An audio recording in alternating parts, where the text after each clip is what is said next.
3 থেকে 5 দিন বজ্রঝড় হতে পারে।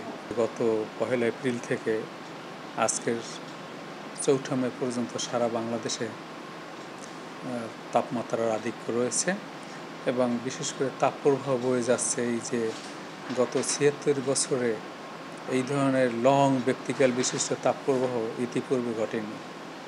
সেই কারণে এই বিষয়গুলো আমাদের জন্য চ্যালেঞ্জিং ছিল এবং সারা পৃথিবীর আবহাওয়া জলবায়ুগত বৈশিষ্ট্যগুলিও অনেক চ্যালেঞ্জিং। শুধু বাংলাদেশই না, আপনারা জানেন যে Afghanistan, Pakistan, India, Bangladesh, Myanmar, Laos, Cambodia, Vietnam, Thailand, even Philippines পর্যন্ত এই উচ্চ তাপমাত্রার একটা বলয় তৈরি হয়েছে। সুতরাং এই দীর্ঘ ব্যক্তিকাল বিশিষ্ট তাপপ্রবাহ থেকে পরিত্রাণের একমাত্র উপায় হচ্ছে বজ্রবৃষ্টি বা বৃষ্টিপাত হওয়া। আপনারা জানেন যে এপ্রিল মাসে গড়ে বৃষ্টিপাত হওয়ার কথা ছিল 9 দিন, কিন্তু আমরা বৃষ্টিপাত পেয়েছি মাত্র 1 দিন। এবং দেশের সিলেট এবং চট্টগ্রামে আরও ছোটোখাটো 2 থেকে 3টি বজ্রঝড় হলেও সেটি আমাদের বাংলাদেশের তাপপ্রবাহকে তেমন একটা অবনমন করতে পারিনি। মে মাসে গড় বৃষ্টিপাত হওয়ার কথা 277 মিলিমিটার এবং বজ্রঝড় হওয়ার কথা গড়ে 13 দিন। তবে আমরা আশা করি যে এইবার মে মাসে বিশেষ করে 1 থেকে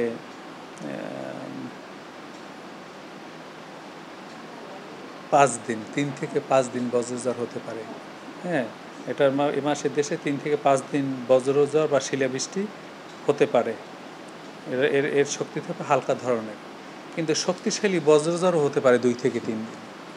তো সুতরাং বজ্রঝড়ের সংখ্যা যদি বৃদ্ধি পায় তাহলে তাপমাত্রা সহনশীল পর্যায়ে থাকে, কারণ এই বজ্র মেঘগুলোর উচ্চতা গড়ে হালকা শক্তিমাত্রাতে বজ্রঝড়ের গড় উচ্চতা থাকে ভূপৃষ্ঠ থেকে প্রায়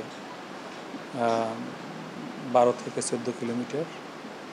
3 কিলোমিটার উপরে মেঘ থাকে, সুতরাং গড়ে 8 থেকে 10 কিলোমিটার উচ্চতা বিশিষ্ট বজ্রমেঘ তৈরি হয়। যদি তীব্র বজ্রমেঘ তৈরি হয় তাহলে তার উচ্চতা থাকে 18 থেকে 22 কিলোমিটার পর্যন্ত। সুতরাং বজ্র মেঘের মধ্যে যে কণা থাকে, মেঘ কণা, বৃষ্টির কণা, গ্রাউপেল কণা থাকে, আইস ক্রিস্টাল থাকে, সেগুলোর তাপমাত্রা থাকে অনেক হিমাঙ্কের নিচে, -80 ডিগ্রি সেলসিয়াসও হতে পারে। এবং ওখান থেকে যখন শিলাবৃষ্টি অথবা বৃষ্টির কণা আমাদের ভূপৃষ্ঠের দিকে ধাবিত হয় তখন খুব সুপার কুলড ওয়াটার হিসেবে ভূপৃষ্ঠে আসতে পারে, অথবা তাপমাত্রা যদি হিমাঙ্কের নিচে থাকে আস্তে আস্তে আবার একটু তাপমাত্রা বৃদ্ধি পেতেও পারে। সেই কারণে এই বৃষ্টির কণাগুলো ঠান্ডা থাকে এবং যখন ভূপৃষ্ঠে পড়ে তখন আমাদের সারফেস টেম্পারেচার 2 থেকে 6 ডিগ্রি সেলসিয়াস কমে যায়। সেই কারণে যে দিনের বেলা সূর্যের প্রখর আলোতে আমাদের যে সারফেস টেম্পারেচার বৃদ্ধি পায় সেটা অনেকটাই কমে গিয়ে স্বস্তিদায়ক পরিস্থিতি তৈরি করে। যেহেতু এপ্রিল মাসে বজ্র মেঘের সংখ্যা খুবই কম ছিল, একটি ছিল, এবং 1 মিলিমিটার বৃষ্টিপাত হয়েছে গড়ে, সারা দেশে 81 মিলিমিটার বৃষ্টিপাত কম হয়েছে এবং রাজশাহী, রংপুরে 100% বৃষ্টিপাত কম হয়েছে। সেই কারণে এই বিদ্যমান তাপপ্রবাহের ব্যক্তিকাল দীর্ঘায়িত হয়েছে। তবে আমরা আশা করি যে 5 তারিখ থেকে এই বজ্র বৃষ্টি অথবা বৃষ্টিপাতের তীব্রতা বৃদ্ধি পেতে থাকবে। 6 তারিখ থেকে আরও বৃদ্ধি পেতে থাকবে। 6 তারিখ, 5 তারিখ থেকে 11 তারিখ পর্যন্ত প্রায় প্রতিদিনই দেশের কোথাও না কোথাও বৃষ্টি অথবা বজ্রসহ বৃষ্টি হবে এবং তার এরিয়া কভারেজও বৃদ্ধি পেতে থাকবে। ফলে এই যে বিদ্যমান তাপপ্রবাহ, আমরা আশা করি যে 6 তারিখ থেকে তাপপ্রবাহ বাংলাদেশে থাকবে না। তবে আশঙ্কার বিষয় হলো এই যে স্বস্তির বৃষ্টি আসবে, এই বৃষ্টি কিন্তু বজ্র বৃষ্টি হবে, এর সাথে থাকবে বজ্রপাত এবং শিলাবৃষ্টিও থাকতে পারে।